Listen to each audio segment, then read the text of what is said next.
For 300 years, humanity had been the quiet species of the Galactic Council. They had joined the interstellar community with open arms and hopeful hearts. They traded fairly. They honored treaties. They offered medical aid to dying worlds and shared their music with species who had never known art. The galaxy looked at humans and saw weakness.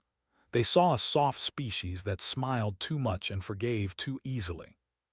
The Empire watched humanity with hungry eyes. Their civilization stretched across 4,000 star systems. Their warriors had conquered 63 species. Their emperor, the Eternal, had never lost a war. He sat upon a throne made from the bones of fallen enemies, and he looked at Earth with the same greed his ancestors had shown to countless worlds before. The humans control 17 colony worlds, his war advisor reported. Their military fleet numbers only 800 vessels. They have no planetary shields. They rely on diplomacy and trade agreements for protection. Smiled with all three of his mouths. Then they will fall within a single cycle. The Galactic Council received humanity's distress call on a cold morning in the year 2847. Ambassador Sarah stood before the assembly with tears in her eyes. Behind her, holographic images showed burning cities. Dead children lay in streets that had once been filled with laughter. They had attacked without warning. They had bombed hospitals first, then schools, then refugee shelters. "They are not conquering us," Sarah said, her voice breaking. "They are erasing us, please. We beg for intervention." The council chambers fell silent. Species from 100 worlds looked at each other with uncomfortable expressions. The representative cleared his throat. "The Empire is a sovereign power. We cannot interfere in territorial disputes." "Territorial disputes," Sarah's voice rose. "They murdered 2 billion people on New Shanghai in a single afternoon." "We express our deepest sympathies," the delegate said smoothly. "But the Council cannot risk war with the. Perhaps you should consider surrender. They may show mercy." Sarah stared at them. She had spent 20 years building relationships with these species. She had attended their festivals. She had learned their languages. She had believed they were friends. "You are afraid," she said quietly. No one answered. Sarah walked out of the council chambers that day. She never returned. On Earth, the remaining human leadership gathered in an underground bunker beneath the Rocky Mountains. Generals and scientists sat around a long table. President stood at the head, his face gray with exhaustion and grief. "The fleet is 3 weeks away," General Torres reported. "We have pulled back all surviving vessels to defend Earth, 400 ships against their armada of 12,000. "We cannot win a conventional war," Doctor said. She was the head of humanity's most secret research division. "But we never planned to fight a conventional war." She placed a small device on the table. It looked like a black sphere, no larger than an apple. "Project Prometheus," she said. "We started developing it the day we realized the galaxy saw us as prey. We hoped we would never need it." President picked up the sphere. "What does it do?" "It breaks the rules," said. "Every species in the galaxy uses jump drives that operate through hyperspace tunnels. Those tunnels follow predictable paths. They can be mapped, controlled, defended." She paused. "This device creates a different kind of jump. It tears a hole directly through the fabric of space. No tunnel, no path, no defense." General Torres leaned forward. "You're talking about teleportation." "I'm talking about appearing anywhere we want, whenever we want, with no warning and no way to stop us." Eyes were hard. "They have never faced an enemy they couldn't see coming. They have never fought someone who could strike there while their fleet was light years away." President was quiet for a long moment. "The council species knew about our research. We made sure they didn't. We learned early that the galaxy keeps its most dangerous technology secret. We did the same." "If we use this," said slowly, "we won't just be defending ourselves. We'll be announcing that humanity is something the galaxy never expected." "Yes," agreed. We'll be announcing that we were never the gentle species they thought we were. We were simply choosing to be kind. There's a difference. The Armada emerged from hyperspace expecting easy prey. Their sensors showed Earth's pitiful defense fleet arranged in a protective formation. Commander laughed from his command chair. They think 400 ships can stop us. How adorable. He raised his hand to give the attack order. Then his ship exploded. It happened without warning. One moment the flagship existed. The next moment, a human destroyer appeared directly inside its engine core. Both vessels died instantly. Across the Armada, chaos erupted. Human ships were materializing everywhere. They appeared inside cruisers. They appeared between clustered. They appeared directly against command bridges, their weapons already firing. Commander watched as 70 of his ships died in the first 30 seconds. Human vessels would vanish and reappear somewhere else before gunners could even track them. "How are they doing this?" he screamed. "Where are the hyperspace tunnels?" There were no tunnels. There were no warnings. There was only death appearing from nowhere. Within 4 hours, the Armada was destroyed. 12,000 ships reduced to scattered debris. Only 17 human vessels had been lost. Emperor received the news in his throne room.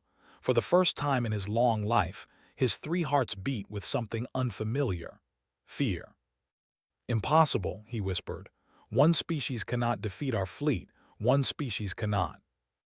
The lights in his throne room flickered. A human ship materialized directly above his palace. Ran for the emergency bunker beneath his throne. He had taken 3 steps when the bombardment began. Orbital strikes rained down on his capital city. His guards, his advisors, his palace made from the bones of conquered enemies, all of it burned. The human ship transmitted a single message to the entire communication network. "You crossed our boundary. You murdered our children. You thought we were weak because we chose peace. Now understand what we truly are." The message repeated across every world. "We are humanity. We are the species that climbed out of caves and conquered our own planet. We are the species that split atoms and reached for stars. We are the species that creates art and dreams of impossible futures. And we are the species that will end anyone who threatens our existence. You have one choice: complete and unconditional surrender. Release all human prisoners. Pay reparations for every life you took, and never threaten another species again. You have 6 hours to respond. For every hour of silence, we will destroy one of your colony worlds." The surrendered in 4 hours. The Galactic Council called an emergency session 3 days later. The chamber was packed. Every species that had ever dismissed humanity, every delegate who had turned away from Sarah's plea, now stared at the human ambassador with new eyes. Ambassador James Carter stood where Sarah had stood before, but his posture was different. His voice was cold. "For 300 years, we asked only for friendship. For 300 years, we were met with condescension and abandonment. When we begged for help, you offered us nothing but sympathy and suggestions of surrender." He let the silence stretch. "We no longer ask for anything. We are here to inform you of new terms." The representative spoke carefully. "What terms?" "Any attack on human territory will be considered an act of war against our species. Any species that commits such an attack will face complete annihilation. Not defeat, not conquest, annihilation." Carter's eyes swept the chamber. "We have demonstrated our capability. Do not test our resolve." "You are threatening the entire council," the delegate asked. "We are stating facts. For 300 years, we hoped the galaxy would accept us as equals. That hope died when the burned New Shanghai and you all watched. Now we will ensure our survival by our own strength." He paused. "But we offer something else as well. Any species that faces aggression may request human protection. We will not stand by while innocents are slaughtered. We will not turn away from desperate pleas. We will do what this council refused to do." The chamber erupted in whispers. "Why would you protect others?" they asked, "after we abandoned you?"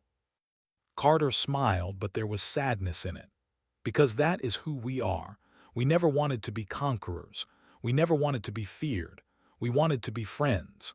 We wanted to share stories and learn songs and build a galaxy where species helped each other." His voice hardened. "But we learned that kindness without strength is an invitation for cruelty. So now we will be kind from a position of power. We will offer friendship with an iron hand. And anyone who mistakes our compassion for weakness will learn the same lesson they learned." In the years that followed, the galaxy changed. Humanity built a network of defense alliances with species who had once been prey. The facing extinction from raiders called for human aid. A single human fleet arrived and ended the threat in 2 weeks. The whose was dying from industrial pollution received human scientists who restored their atmosphere within a decade. The Galactic Council slowly transformed. Species that had once feared each other began to cooperate. Wars became rarer. Trade flourished. Art was shared across light years. And through it all, humanity remained what it had always been. A species that dreamed of peace. A species that celebrated differences. A species that found joy in connection and beauty in the cosmos. They simply no longer hid the steel beneath their smiles. Ambassador Sarah returned to the council chambers decades later. She was old now, her hair white and her steps slow. But her eyes were bright as she watched representatives from 100 worlds working together on shared projects. A young diplomat approached her hesitantly. "Ambassador, may I ask you something?" Sarah nodded.